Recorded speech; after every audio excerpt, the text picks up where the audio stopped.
জহুরুল মহাজন আর সাকের সাহেব, কি ব্যাপারটা কি? আমার বোর কোলে ভিতরে তুই টেনে চলে আসলেন, এত রাত করে আমার ডাকলেন, কি ব্যাপারটা কি? কোন আপনার কি সমস্যাটা কি? মাতব্বর সাহেব, এই বিচার ডাকিছি। বিচারটা হচ্ছে আমি মাল বানাতে দিছি এই মিস্ত্রির সাথে করে, এই মহাজনের কাছে মাল বানাতে দিছি। এই মাল নিয়ে আজ আছে 3 মাস মতন আমার এই মাল নিয়ে ঘুরছে। আমার কাছে টাকা চাইলে 70,000, আমি 70,000 টাকাও দিছি, কিন্তু আমার মাল নিয়ে 6-9 করতেছে, আমার মাল নিয়ে খালি ঘুরছে। এবার আমি যখন আর পারিনি, তখন ওদের সাথে আমার গন্ডগোল হয়। ও বাড়ার কথা, আচ্ছা ঠিক আছে। ও জহুরুল সাহেব, আপনার কি কথা আছে? আপনি আপনার কথাটা বলেন।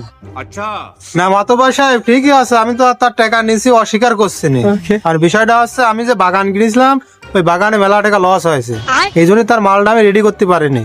এখন যেহেতু তার আমি টাকা নিয়েছি, টাকা তো অবশ্যই দেবো। এই জাফর ভাই, তুমি ওর কাট কেটে ছোট করেছো? হ্যাঁ, না মাতব্বর সাহেব, আমি তো কাটমাট কিছু কাটি ছোট করিনি। মাতব্বর সাহেব ওই কোনো মিশে কথা করছে। আমি সেই হাঁটতে গেছি আর হচ্ছে পোলা চলিয়ে গেছে। বিশ্বাস না হলে যে পাশের মিস্ত্রি হ্যাঁ হ্যাঁ, পাশের মিস্ত্রির কাছে শুনে দেখেন, এরা সব জানে। এই, তোমরা কি জানো কও? ঢালো, আরে সব ঢালো, কথা খাবেন ঢালো।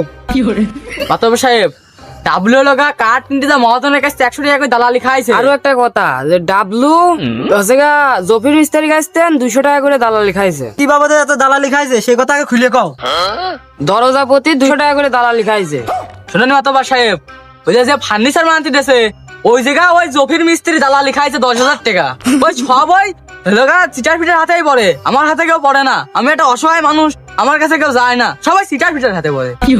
সাকেত সাহেব, 15 দিন সময় নেছে, এই 15 দিন পর দেখা করবেন, আপনার টাকাগুলো সব ফিরিয়ে দিবিনি, বুঝছেন? আচ্ছা। এই আমার বউ ফোন দিচ্ছে, আমি যাই, ঘরে তো টাইনে ধরে তুলে নিয়ে চলে আসি তোমরা।